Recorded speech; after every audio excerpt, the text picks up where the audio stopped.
bonjour, c'est Sylvie. Alors, je vous avais dit la dernière fois que nous allions commencer donc à apprendre les tirages. Alors, des tirages, bien évidemment, il en existe des multitudes. Il faut savoir que de toute façon, chacun peut créer le sien. Il existe au départ des tirages de 3 cartes, de 5 cartes, de 7 cartes, que ce soit en ligne, en croix. Il existe aussi donc des tirages dits de la pyramide, soit avec 6 cartes, soit avec 10 cartes. Mais ce qui est important, c'est déjà, bon, vous pouvez toujours apprendre quelques tirages de base, mais le plus important, c'est finalement de créer votre tirage à vous. Par contre, derrière ce tirage, il vous faut y mettre une intention. C'est-à-dire que par exemple, si vous voulez faire un tirage en 3 cartes, parfois il n'y a pas besoin de tirer 50 000 cartes, donc 2 ou 3 cartes suffisent. Donc à partir de là, l'intention qui doit être en arrière-plan, c'est quelles sont les significations finalement que vont revêtir les cartes. De quelle manière allez-vous les interpréter? Par exemple, si vous posez 3 cartes, vous allez pouvoir avoir l'intention de dire voilà le passé, voilà le présent, voilà le futur. Attention, je ne parle pas ici, vous connaissez maintenant à connaître mon opinion sur le sujet, je ne parle pas ici du niveau divinatoire, mais quelles actions la personne va pouvoir poser dans son futur pour arriver à son but, arriver à son objectif, arriver à faire ce qu'elle veut faire. Donc à partir de là, voilà, donc passé, présent, futur. Vous pouvez faire aussi une autre sorte de tirage, par exemple, une personne, l'autre personne et la relation. Vous pouvez aussi, donc il y a toute forme de tirage, donc on en verra plus tard, donc quelques-unes. Par contre, voilà, donc la première chose à faire, c'est de brasser les cartes. Alors, il y a des personnes qui ne brassent pas les cartes de cette manière-là, qui les prennent comme des cartes à jouer et qui les mettent les unes sur les autres. Voilà, de cette manière-là. Moi, je les brasse, c'est ma manière de faire. Après, là aussi, il n'y a pas d'importance, chacun fait comme il veut. Chacun fait comme il veut. Le principe, donc vous mélangez bien vos cartes. Moi, j'aime bien cette manière de faire parce qu'en fait, ça fait circuler les énergies. À partir de là, vous regardez ou vous ne regardez pas la coupe. Vous faites comme vous voulez. Si vous avez envie d'avoir un premier jet, une première impression par rapport au tirage ou par rapport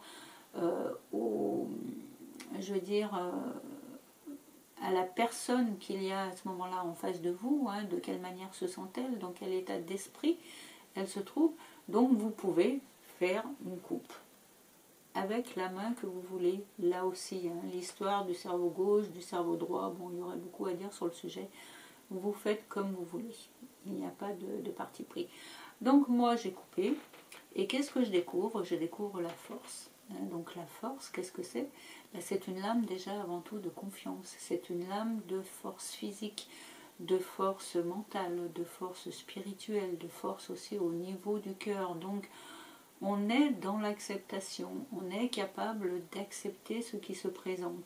On a confiance, on va dire, en notre présent, mais aussi en notre avenir. On voit d'ailleurs que la force est tournée vers l'avenir, puisque son regard est dirigé vers la droite. Alors ça aussi, c'est une question essentielle du tarot, donc on en parlera plus longuement une prochaine fois. Donc à partir de là, je vais remettre mes cartes les unes sur les autres, je vais les poser en éventail, c'est comme ça qu'on procède. Après, si vous voulez procéder d'une manière différente, vous procédez d'une manière différente, et je vais tirer 3 cartes en posant la question. Donc la question du jour, c'est: j'ai une maison à vendre, comment est-ce que je peux faire pour arriver à la vente de cette maison? Donc nous allons tirer 3 cartes. Une première carte, une deuxième carte, une troisième carte. Alors bien évidemment ici, il va être difficile, puisque je n'ai pas de personne en face de moi, d'utiliser ce que l'on appelle la projection. Moi c'est ce que je fais quand j'ai les personnes en face de moi. Je fais se projeter les personnes à l'intérieur des cartes. Donc on va essayer de procéder d'une manière différente. Je vais vous donner quelques petites pistes, hein, si la personne était là et qu'elle se positionnait sur tel ou tel endroit de la carte, ce qu'il pourrait en découler. Donc nous retournons la dernière carte. Alors attention, elle vient dans ce sens et non pas dans l'autre sens. Pas dans ce sens-là, sinon ça inverserait le sens de la carte qui a été tirée. Donc on la retourne en fait comme un livre. Hein. Et voici que nous sommes en face du soleil. Alors, qu'est-ce que nous pouvons voir dans le soleil? Tout d'abord, on peut s'apercevoir dans le soleil, hein, je vous la montre, qu'ici, déjà, il y a un mur. Qu'est-ce qu'un mur? Eh bien, c'est tout simplement une construction humaine. Et ça nous ramène effectivement à la maison et donc à la question. Qu'est-ce que ça veut dire? Ça veut dire qu'étant donné que c'est la première carte du tirage, ça veut vouloir dire qu'effectivement, la question a sa raison d'être posée à l'instant présent. Nous voyons ici qu'il y a deux personnes, hein, donc est-ce que ce sont le couple, enfin est-ce que ces deux personnages représentent le couple, est-ce que ces deux personnes représentent les enfants de la personne qui pose la question, etc. etc. Donc le but c'est en fait d'interroger la personne sur la carte. Si la personne se projette dans le soleil, par exemple, ça peut vouloir dire qu'effectivement la personne est assez optimiste sur sa question. C'est-à-dire qu'en fait elle pose la question, mais quelque part elle a déjà la réponse en elle. Et cette réponse est positive. Simplement elle ne le sait peut-être pas elle-même. Hein, donc elle n'a peut-être pas encore fait toutes les démarches pour vendre sa maison, mais inconsciemment, quelque part, elle sait déjà qu'elle a de bonnes chances de la vendre. Cette maison, donc, on voit ici qu'il y a des enfants, donc à partir de là, on peut supposer et on peut demander justement à la personne si dans sa maison, enfin si sa maison comprend un terrain où les enfants peuvent jouer, où les enfants peuvent avoir un rapport avec la terre, hein, donc qui est ici, on voit que les enfants sont pieds nus, et donc ils peuvent s'amuser, avoir des jeux d'extérieur, qu'ils peuvent s'amuser au dehors. Donc voilà pour cette première lame qui est une lame assez optimiste. Nous retournons maintenant à la deuxième. La deuxième, c'est le pape à l'envers. Alors, que signifie le pape en règle générale? En règle générale, le pape, c'est une bénédiction. C'est l'accord de quelqu'un qui nous est donné pour faire quelque chose. Or, ici, le pape est à l'envers. Ça peut vouloir signifier que il va peut-être falloir que la personne compte davantage sur elle-même que sur autrui, ou en tout cas que sur des, on va appeler ça des hautes instances immobilières. Hein. Donc on peut relier ça par exemple à des agences. La question à poser donc à la personne sera: est-ce que vous avez l'intention de mettre votre maison en vente dans une agence? Et à partir de là, si la personne répond oui, on lui dira qu'elle peut le faire, bien entendu, puisque c'est son choix, hein, donc on ne va pas aller à l'encontre de ça, mais elle peut aussi, par exemple, mettre des annonces elle-même hein, sur des sites. Hein, je ne vais pas citer le nom ici, mais tout le monde en le connaît, hein, où il y a des maisons qui se vendent très très bien et sans passer par des intermédiaires immobiliers. Donc voilà ce qui pourrait en découler.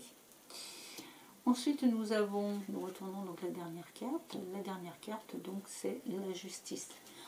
Donc la justice, que voilà, hein, donc vous la connaissez déjà, ça peut nous indiquer qu'effectivement les choses vont se faire assez rapidement. Mais ce n'est pas ce qu'on va dire à la personne. Sinon, la personne risque de se laisser aller en fait sur son optimisme, de faire le minimum pour vendre sa maison. Non. Donc on va poser la question à la personne. Est-ce que vous avez bien posé le pour et le contre de cette vente? Est-ce que vous avez bien réfléchi? Est-ce que vous êtes prête à vous défaire de ce lien? On voit ici que la justice tient une épée, donc en fait elle coupe quelque chose. Et qu'est-ce qu'elle coupe? Elle coupe tout simplement la maison hein, qui est avant. Donc couper la maison qui est avant, ça veut tout simplement dire donc couper le lien à cette maison. Elles sont dans le bon ordre. Voilà, donc la justice, donc la consultante en l'occurrence, coupe le lien qui la rattache à cette maison. Donc, on va dire à la personne qu'effectivement, son choix semble être le bon, qu'il voilà, qu'il est bien pour elle de continuer sur cette lancée, mais que malgré tout, voilà, il faut aussi qu'elle compte sur elle-même pour vendre sa maison, et que si elle agit de cette manière-là, qu'elle ne se contente pas de compter uniquement sur les agents immobiliers, à partir de là, sa maison, la vente de sa maison pourra se faire assez facilement. Voilà, c'était le tirage du jour. Je vous retrouve une prochaine fois.